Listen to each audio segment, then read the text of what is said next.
Olá, meus maravilhindos e minhas maravilhindas, tudo bem com vocês? Eu espero que vocês estejam bem, estejam se cuidando. Nosso objeto de conhecimento hoje é o reino plantae, biodiversidade vegetal. Você já parou para pensar na quantidade de vegetais que fazem parte do nosso dia a dia? Numa saborosa salada, legumes que comemos, frutas, árvores que fornecem sombras, nas flores que ornamentam as nossas vidas, não é? Na grama que cobre o solo. Eles são todos exemplos do reino plantar. Mas do ponto de vista da classificação dos seres vivos, será que eles são todos iguais? Será que tem diferenças? Bem, sim, os vegetais vão fazer o reino. Esse reino é o plantae e eles têm algumas diferenças e algumas semelhanças. Mas são quais? As características gerais que você tem que saber é que eles são eucariontes, certo?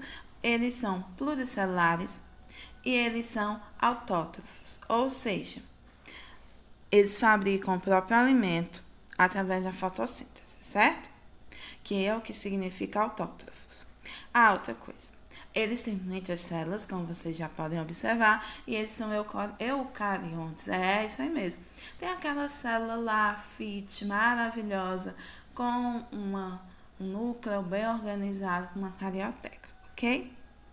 Bem, o termo biodiversidade, que eu falei no início para vocês, significa que eles têm uma grande variedade de seres vivos. E no plantae ele é imenso, desde pequeninas como musgos até sequoias imensas, para você ter uma ideia. Então, a gente vai começar hoje esse estudo. E o que seria a fotossíntese? Bem, a fotossíntese seria a transformação do gás carbônico que é absorvido pelas folhas, juntamente com águas e sais minerais absorvidos pela raiz, convertidos com a luz do sol, liberando para a planta a glicose que ela precisa e para nós, seres humaninhos lindos, o nosso oxigênio. Bem simples para vocês começarem a entender o conceito de fotossíntese. Bem, existem as criptogramas. Elas são as briófitas e as pteridófitas. E o que elas vão ter em comum? São plantas que possuem estruturas produtoras de gametas pouco visíveis. Vamos entender. Cripto significa oculto, escondido. E gamos significa união sexuada. Então, a gente já viu que as plantas vão se reproduzir através de reprodução sexuada, na sua grande maioria, tá bom? E que, outra coisa importante, você está vendo que nessa planta, essas células reprodutoras, elas estão escondidas, você não consegue ver, tá certo?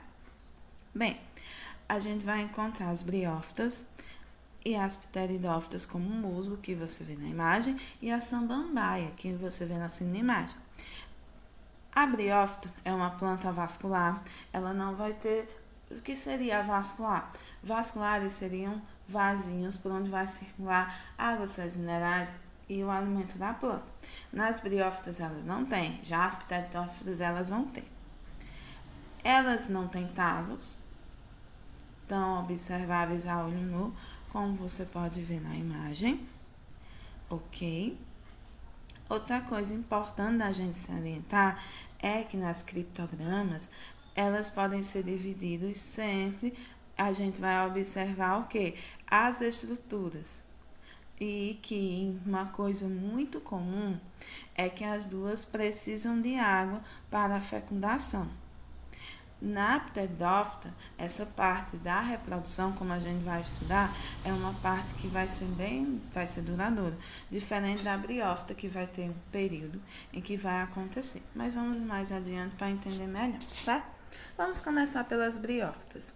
São plantas que vivem em ambientes úmidos e sombreados, lugares que tenham água ou que sejam úmidos, repetindo.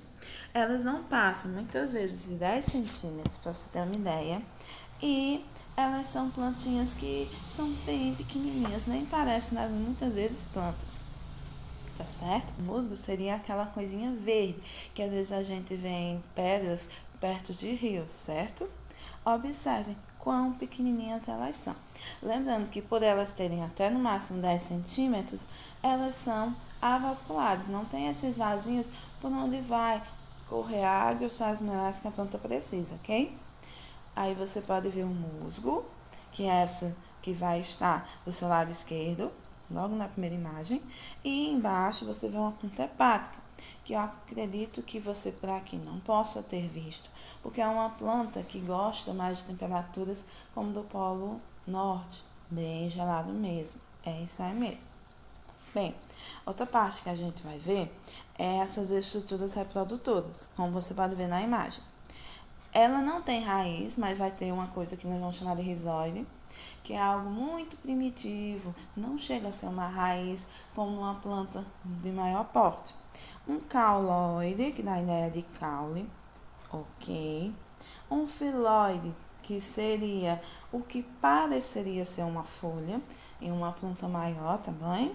Aí vocês estão vendo que tem essa hastezinha e tem uma cápsula, como uma cápsula mesmo de comprimido. E dentro dessa cápsula vão estar os esporos, que seriam os embriões que seriam liberados no ambiente com água e através da água, iria tanto fazer a locomoção deles, tanto quanto ajudar na fecundação. E assim, essa plantinha consegue germinar, ok? Bem, isso é o básico das briófitas. Agora, a gente observando nas questões que nos referem às pteridófitas, elas vão ser o primeiro grupo de plantas que começou a evoluir, certo?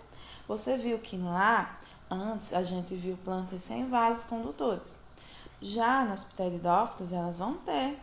Também elas são conhecidas como traqueófitas, devido a ter esses vasinhos condutores, tá certo? A presença de tecidos que vai ajudar para que passe os nutrientes, água e sais minerais, foi um passo que possibilitou a planta sair totalmente de lugares úmidos e alagados aí para a terra. Como exemplo, você vê aí a samambaia. Você já deve ter observado, quem tem em casa ou na casa de alguém, que na folha abaixo você vai ver uns pontinhos. Esses pontinhos são os soros que são responsáveis por produzir os esporos para a reprodução, tá certo? Então, aqui você vê alguns tipos de pteridófitos. A samambaia ou samambaia, a avenca e a cavalinha. A avenca é um tipo de plantinha usada em decoração. Bem, se você for observar em relação à estrutura, ele vai ter uma folha, vocês podem ver na letra B, aí na imagem, que é uma estrutura laminar, e essa estrutura é capaz de produzir, de realizar a fotossíntese. Vai ter na estruturinha A, é o que? É um caule, que é capaz de conduzir esses nutrientes, que a gente chama de seiva, da raiz para a folha, que seria a seiva bruta, que seria o que? Da raiz para a folha. Água e sais minerais. E a seiva elaborada, que já seria o produto da fotossíntese das folhas para a raiz, ok? E na letra C, vocês estão vendo que seria a raiz, que é uma estrutura capaz de absorver os nutrientes. Outra coisa, minha gente, geralmente a gente vai chamar, no caso da samambaia, o caule delas, eu não sei se vocês já perceberam, ele é subterrâneo, que é um tipo de caule, quando ele é subterrâneo, que é chamado de rizoma. Observem que o caule está abaixo do solo. É isso mesmo, minha gente. Bem, existe outro grupo de plantas que é chamado de fanerogamas. Tia, o que é isso, Brasil? Fanerogamas. Elas vão estar divididas em gimnospermas e angiospermas. Observem que elas já são plantas de um porte maior, plantas grandes que vão ter realmente um tronco, como a gente costuma falar. E esse grupo, ele vai ser característico por apresentar sementes.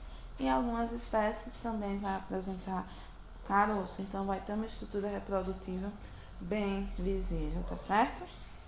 Bem, aí você vê alguns exemplos de gimnospermas, que seriam plantas vasculares já, de grande porte. Esse grande porte vai possibilitar que ela tenha um crescimento maior. Por quê? Porque como ela é uma planta altamente vascularizada, cheia de vasos condutores de seiva elaborada ou bruta, isso vai possibilitar que ela consiga crescer mais, pois tem como circular tanto seiva bruta como seiva elaborada.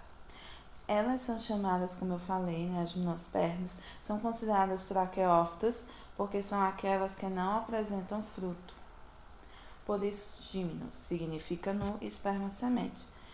Você pode ver aí pinheiro, araucária, cedro, sequoias. Observe aqui. Aí você está vendo onde estaria a semente totalmente descoberta desse pinheiro. Na reprodução, o estróbilo masculino vai produzir grãos de pólen que serão transportados para os estróbilos femininos, onde se encontram os óvulos, isso é chamado de polinização, e aí vai dar origem, né, a um embrião, e esse embrião vai desenvolver um novo exemplar daquela planta, certo? Já a angiospermas são plantas bem mais conhecidas e adaptadas, que são as plantas que vão dar frutas, isso mesmo. E a característica maior é a questão de flores, e as flores posteriormente serão frutos, tá certo? As angiospermas, elas vão ter a flor é a estrutura reprodutiva, os frutos vão ter a função de proteger as sementes, e grãos, frutos e verduras a gente sabe que utiliza no nosso consumo, no nosso dia a dia, certo? Então, minha gente, só relembrando, briófitas são aquelas pequenininhas, sem vasos, que precisam muito da água para a reprodução, certo? As pteridófitas já são tipo mais evoluído, porém elas também não vão ter sementes, mas vão ser o quê? Foi onde começaram a surgir as plantas vasculares. As gimnospermas são aquelas plantas que sabemos que podem ter grande porte, porque tanto as gimnos como as angiospermas são vasculares, porém, nas gimnospermas, a semente está aberta, está descoberta. Elas não vão possuir frutos nem flores. Mas as angiospermas vai ter um fruto que vai abrigar dentro dela o quê? A semente. E a flor vai ser a estrutura reprodutiva, tá certo? Bem, e também questão de angiospermas, elas vão se dividir em monocotiledônia e dicotiledônia. As monocotiledôneas possuem um cotilédone, que seria um local em que vai se abrigar a reserva do nutriente dessa planta, como milho, como você pode ver, tá bom? E as dicotiledôneas, elas vão ter dois cotilédones que vão abrigar esse embrião, essa germinação que vai acontecer, tá bom? Como o feijão, a mangueira, a goiabeira, tá certo? Isso tudo nós vamos estudar e entender detalhadamente, tá certo? Só você lembrando que vai ter angiospermas monocotiledôneas, em que elas vão ter só um cotilédone, e também as eudicotiledôneas ou apenas dicotiledôneas, que elas vão ter dois cotilédones. Bem, eu espero que esse vídeo tenha te ajudado a entender melhor nosso objeto de conhecimento. Leia, releia e pesquise. Assista esse vídeo quantas vezes for preciso e até o nosso próximo encontro.